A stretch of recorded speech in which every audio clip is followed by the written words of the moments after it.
international lawyer. I've lived in 8+ countries, and I've done business with more 50+ countries.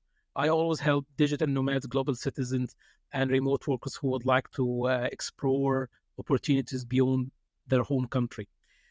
We have a very special guest today, Mr. Mohammed Dawo. He is originally from the UK, and he moved to Indonesia, and he have a very interesting story he would like to share with us. If you would like to introduce yourself, Mohammed, and give us like a background about yourself. No, it's like that. Both sides. My name is Mohammed Dao. I'm from the UK. I've been in Indonesia on and off since 2022. So last year, basically.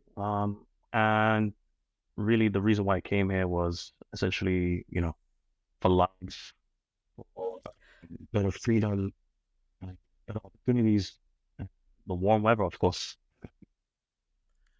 You mentioned 2020, so that's mean that you moved during the pandemic, before the lockdown or after the lockdown? Apologies. I meant to say 2022. So actually last year. Last year, okay. That's good. That's good. Which part in the UK you are used to live in? London. London, okay. Which area? Southeast Which part in London? Okay, Lewisham. Familiar with that? Lewisham is good. Yes, yeah. I've lived in London more than 8 years. Yeah, so I know London, Manchester, Liverpool. I mean, it's a very interesting. Even it was a great place exactly before the Brexit and things get into trouble. Okay, so let's get back to the when you decided to move to Indonesia. It's like, when the idea come to your mind, are you always thinking about getting out of the UK, moving to other countries, and or this is something that what the main reason of moving from the UK to Indonesia or a different country in general? My reasons are not so much more economic. It was more of kind of my experiences in the UK as a whole, regarding from a racial background, in my family background, all that kind of stuff, So to break it down a little bit, my first role that I got in tech, that gave me the opportunity and the taste of what it feels like to work remote. That was in 2020, 3 months or 2 months before the pandemic hit. Then 2 months into the pandemic, I was made redundant from my first tech role. But that experience taught me that, one, in this kind of industry, it opens a lot of doors for you to work location independent. What that means, or in other words, really is I can work wherever I want to work, and I get the freedom to travel and experience new cultures and do what I like to do whilst working. So I had a little taste from that, and then I tried to find more experiences with that. So I started looking for more roles that were remote, and eventually I stumbled across entrepreneurship in terms of building businesses online and working remote, doing that. So that's kind of what started the whole journey from there. And then 2021, I started a process where I was getting married. I was in the process of getting married, and I met my wife online, and she was in Indonesia. So I had countries like Turkey, UAE, Malaysia, and Indonesia. Like, these were my top countries I was considering settling down, getting married, working, and building businesses as well. So it's really great for me. It was a good opportunity that I found someone from that country, and I have all these things that I like to do. It's like it was an all-in-one kind of thing. So I said, all right, cool. So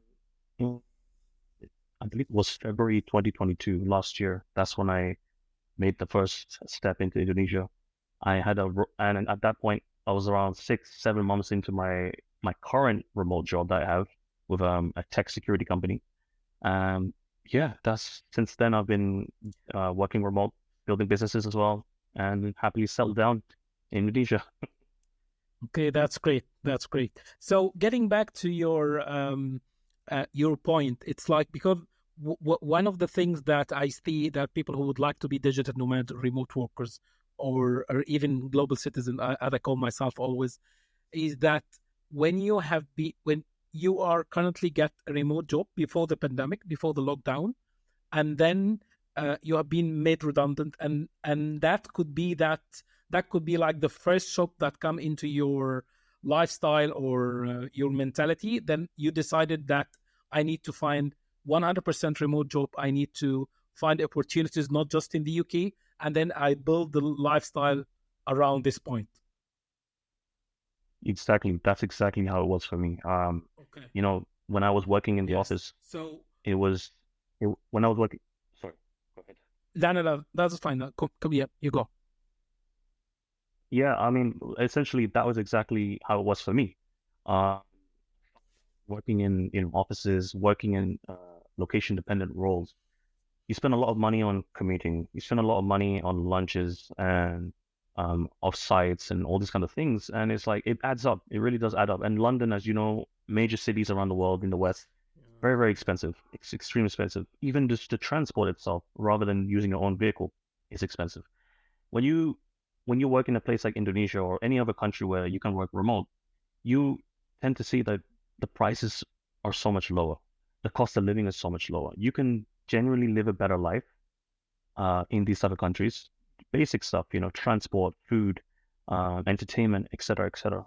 And it's exactly what I think many digital nomads like myself aspire to do. Yeah. Yeah, that's right. That's right. I totally agree with you. So it's like when we mention about the chop that happened and then the mentality change, and you decided to take action and see other opportunities. If you can give advice to anyone who see, I mean, there's many people think about the idea and that I would like to do exactly like you, or I mean, they see the videos, they see the photos, people on the beaches, people enjoying their. I mean, you can get a full lunch for like a £1 sterling, or you can get a coffee for half a pound, for half a sterling, and with the inflation and the cost of getting out of control in London. So, what kind of advice that you can give anyone who actually thinking about the idea, but he think that it's too much challenging for them?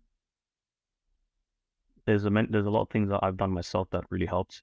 One of them was having people in the country that you're looking to visit, having contacts or having a network there. For example, I had my spouse, I had a few other people that I met online that I was communicating with. For others, on online communities, there's a lot of digital nomad communities online that you'll find a few people in Bali, for example. You'll find a few people in Dubai, for example. They're there, and you can meet them in person. So that's my number one advice. Another advice I would have is definitely you want to save some money because it's quite a big switch. You're changing from one lifestyle to another, and it can be a culture shock for you. And you can plan, but plans don't always go to work. So the best advice I would say is have at least 6 months of saving before you actually make the move. And even before that, I would say try to visit the location that you're interested in for like as a holiday for like a few weeks, maybe a month or so. Just get a taste of what it's like living there. Try to see if you're comfortable. Try to see if you can imagine living there longer than uh, maybe a month or two, long term, basically.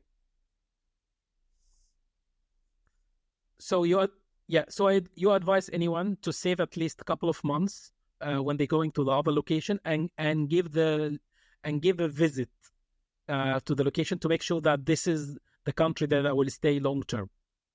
Exactly. But also, I would say join online Okay. communities Yeah. where Yeah. you already have digital nomads. Okay. Perfect. That's clear. So get yeah.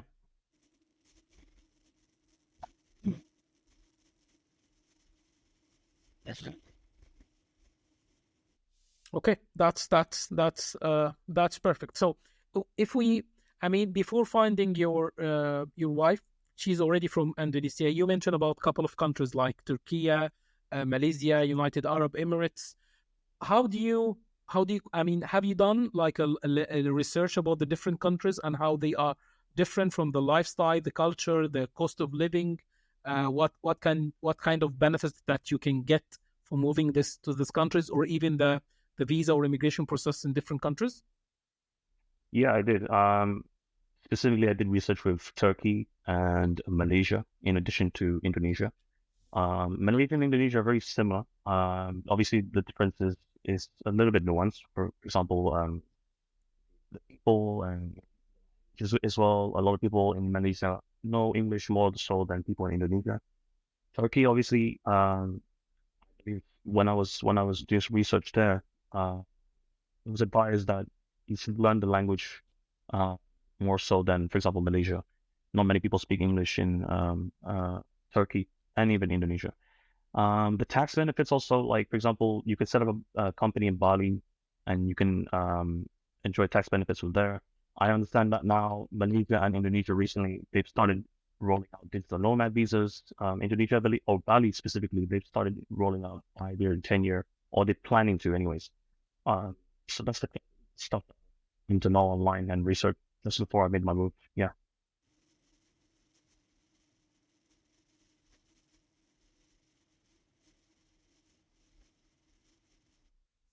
Yeah, understand. Okay. And you have done all the process yourself, or you get a professional advice from someone else? Uh, I will, wife helping me.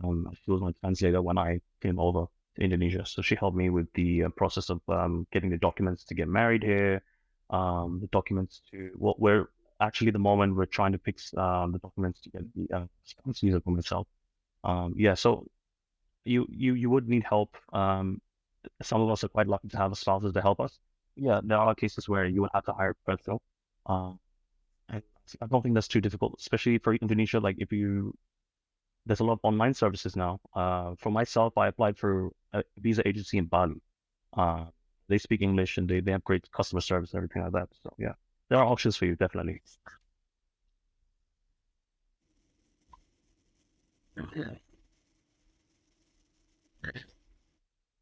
Okay, so you that's get to the same question. If you don't have someone to, if you don't have someone locally to understand the language, you're advised to get a professional help or at least translator so you can go into the language barrier and the culture barrier to make sure that the application will be much more in the process side. Yeah. 100%. Okay, perfectly. That's good. So getting back to managing your business, you used to live in London, and it's it's like your home, so it's everything is like it's like in your comfort zone. How much time or what kind of challenges that you have faced to move your business or starting, because you mentioned about starting a business online and then managing everything remotely. How much time it take you to get those process, and what kind of challenge that you have faced to manage everything from the UK, whatever you have been restrictions on different locations, or the banking, the system, how you get all the challenges that other remote workers or digital nomads facing when they try to go 100% remote. Yeah, I have about 2, 3 companies already. And one of the biggest challenges I have is managing the taxes, especially because I'm not in the location. For example, and also, for example, uh, we have a HMRC in the UK, right? And they like to still send physical post and things like that. So I'm not there to collect it. So I would have to have someone there in person to get that data for me and information. So it's kind of a long process. It's kind of like an old system as well that they're still operating by in some cases. That's one of the challenges. The other challenges I think I have is uh, because I've set up everything literally in the UK and I have to manage it whilst being remote in Indonesia. I've got issues like time zone. For example, doing sales calls and managing my business and getting in touch with customers who in the UK would be awake, and that it's during the working hours, but for me it's almost midnight. So it's a bit of a tricky situation there. That's one of the common challenges